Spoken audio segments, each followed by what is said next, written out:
भाई जो गुरु बचन पे डट गे रकट गे फंद 84 के। भाई जो गुरु बचन पे डट गे रकट गे फंद 84 के। कट गे फंद 84 के रकट गे फंद 84 के।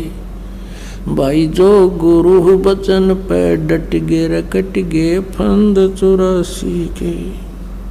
वस्तु मिली ठोड़ की ठोड़ मिट गई मन पापी की दौड़। वस्तु मिली ठोड़ की ठोड़ मिट गई मन पापी की दौड़। ये भरम मिटे मथुरा काशी के। भरम मिटे मथुरा काशी के। भाई जो गुरु बचन पे डट गे रकट गे फंद 84। तो यहाँ बीड़ी शराब मांस तंबाकू और किसी प्रकार का दहेज बकवाद सांग सिनेमा फिल्म ये बकवाद नहीं देखनी, ये मैच नहीं देखने आपने। अब क्योंकि जब हम साधु हो जाएंगे संत हो जाएंगे, जब हमने पता लग जाएगा कि देखा है कोई देखने की चीज है, ये ताश खेल रहे हैं ल मार बेगम हर में लेना नहीं देना क्यों मन में बकवाद चाहिए और सारा दिन सुबह से लेकर शाम तक लेप कर देखेंगे।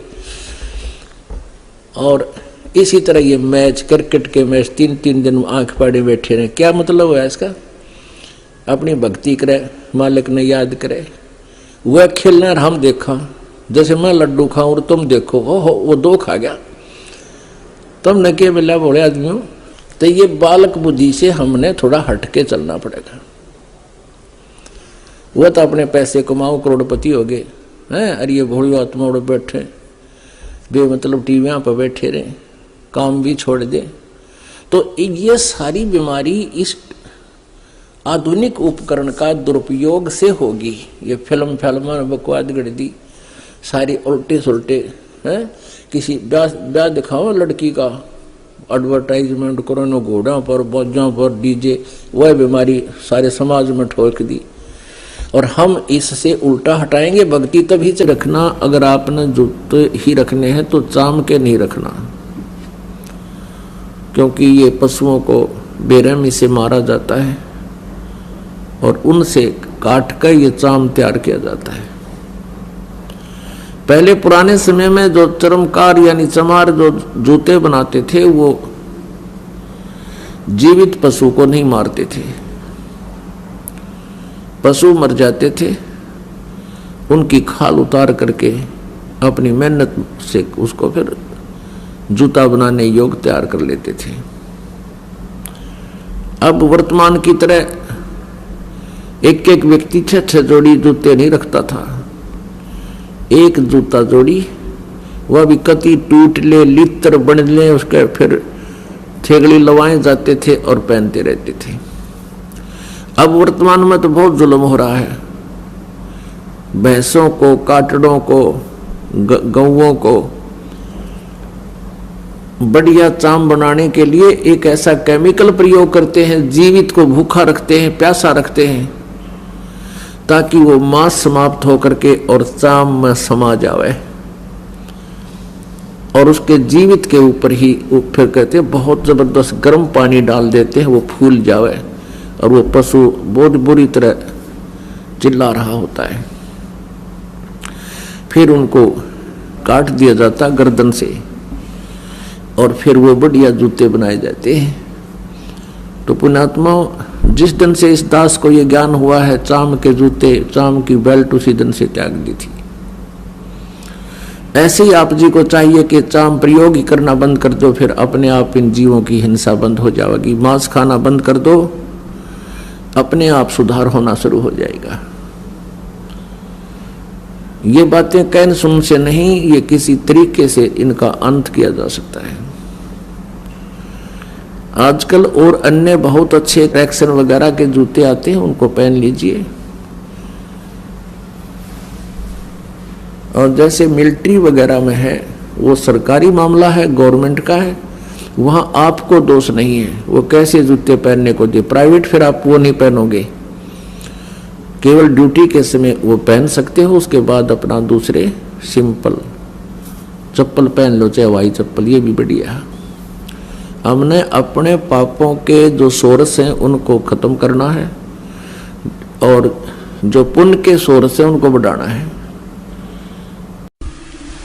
परमात्मा कहते हैं, जा दिन सतगुरु भेटियो वो दिन लेखे जान, बाकी समय गंवा दिया बिना गुरु के नाम।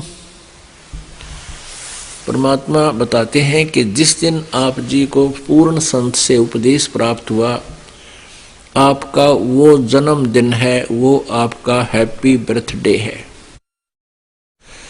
बाकी जो हम पहले लोक वेद के आधार से बर्थडे मनाया करते थे, वो हमने अब नहीं मनाना। उसको हम खुद हैप्पी बर्थडे मानना है, वो तो बड़ा दुख था हमारे ऊपर, कैर टूटा, जन्म हुआ, ना जाने कितने कष्ट जीवन पर आवेंगे, कोई बच्चा हो गया तो मर जाएगा, कोई बचेगा ना बचे, कोई बीमारियां, 100 प्रकार की समस्याएं, दिन रात धक्के खाने। वो कौन सा जन्म था, वो कौन सा हैप्पी बर्थडे था? वो तो ब्रांड मार्टी डे था और उस नाम हैप्पी बर्थडे मनाया करते। अब जिस दिन आप जी को उपदेश मिला वो नोट कर ले, आपका वो हैप्पी बर्थडे है। और 100 याद रखे भगवान कैसे प्राप्त हुआ वो दिन, जिस दिन आपकी शरण मिली मालिक। तो आज वो ये दिन जो है अमावस्या वाला, फाल्गुन की अमावस्या वाला दिन, ये वो हैप्पी डे है जो जिस दिन इस दास का उद्धार हुआ। गुरुदेव जी ने उपदेश बख्शीश किया।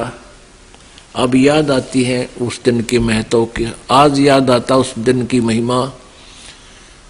जे वो ना मिलता वो दिन, ये 17 फरवरी फाल्गुन अमावस्या सन 1988 को इस दास को उपदेश मिला था। आज 23 वर्ष का हो गया ये दास। वैसे शरीर की आयु लगभग 60 वर्ष की होगी, लेकिन असली आयु इस दास की 23 वर्ष है। उससे पहले जो जीवन था वो मनुष्य का नहीं, पशु की तुल्य था। पशु भी वही कर्म करते थे, ये दास भी वही कर्म करता था। और जिस दिन से गुरु मिले हैं, उपदेश मिला है, उस दिन से हमारा जन्म है। हमने मन जीती बनना पड़ेगा। कहे कबीर और सब दुखी एक संत सुखी मन जीती हो। आप मन जीत के नो मन जीता जाएगा भगवान के ज्ञान से। जैसे अज्ञानता में अनजान बालक विष पड़ा हो, चाहे कितना ही पड़ा हो, पूरा खा जाएगा। और जब उसको पता चल जाएगा विष का एक कण कण भी कहीं गिरा हो और ये पता हो कि ये विष है, उसको छुआ नहीं का, उसको तो मिट्टी में दबाओगा, नीचे कोई और भी ना खा ले। जैसे किरका जहर का रंग होरी हो, कहो कौन तिस खावे राम रंग होरी हो। अब क्या बताना चाहते हो कि तुम होरी माने खुशी मना रहे हो और करो खाओ जहर सारा दिन, दूसरों की बुरी सोचो, बुरी नीत रखो, रिश्वत लेते हो, फलान मिलावट करते हो, और तुम होरी मनाने की भी इंतजार कर रहे हो, खुशी भी की आशा करते हो। ये ऐसे आपके घर में होरी यानी खुशी नहीं हो सकती। होरी कैसी होगी? जैसे किरका जहर का रंग होरी हो, किरका माने कण, और कहो कौन तिस खाव राम रंग होरी हो, कि जिसने में पता लगा जहर है फिर कौन खाओगा। और फिर देखियो इस राम रंग परमात्मा की तरफ से आपको कितनी होरी यानी खुशी मिलेंगी। तो फिर हमें ये जहर दिखाई देगा। और 100% वैसे हम किसी का दूसरा के में लेते हैं, जैसे हम दहेज लेते हैं। अब गरीब आदमी अपनी बेटी को पराई करने के लिए, सामने वाले उस भेड़िए का मुंह बंद करने के लिए चाहे कुछ भी करना पड़े, बेटी पराई करनी है, ऐसी समस्या उसके सामने होती है।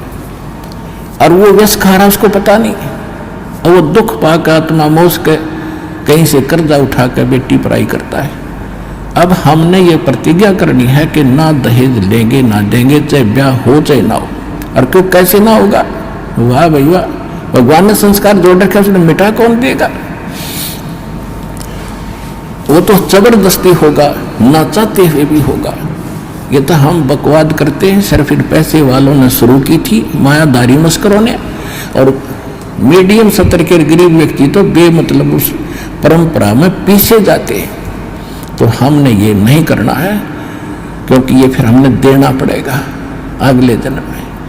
तो हम ये संस्कार घटाएंगे बढ़ाएंगे नहीं। यदि भक्ति करनी है, नहीं तो वे करो जो तुमने कर रहे हो, थारी मौज है। फिर भक्ति और मोक्ष की इंतजार मत करिए, लेकिन मर्यादा भंग करके चलोगे तो मर्यादा में रहो, आप भी सुखी, आपके बच्चे भी सुखी, आपकी बेटी भी सुखी रहेगी, क्योंकि आप उसको भगवान से जोड़ दो। जब भगवान साथ होगा तो उसकी कमी किस चीज की रह जाएगी? जब निरंतर भक्ति सच्चे मन तक करेगी, वह लगन से रहेगी, मर्यादा में रहेगी, अगले कुल को भी सुधार देगी हमारी बेटी जा करके। उनको विवश होना पड़ेगा उसकी साधना को और उसकी नेचर को देख करके। तो इसी प्रकार ये प्रचार होगा।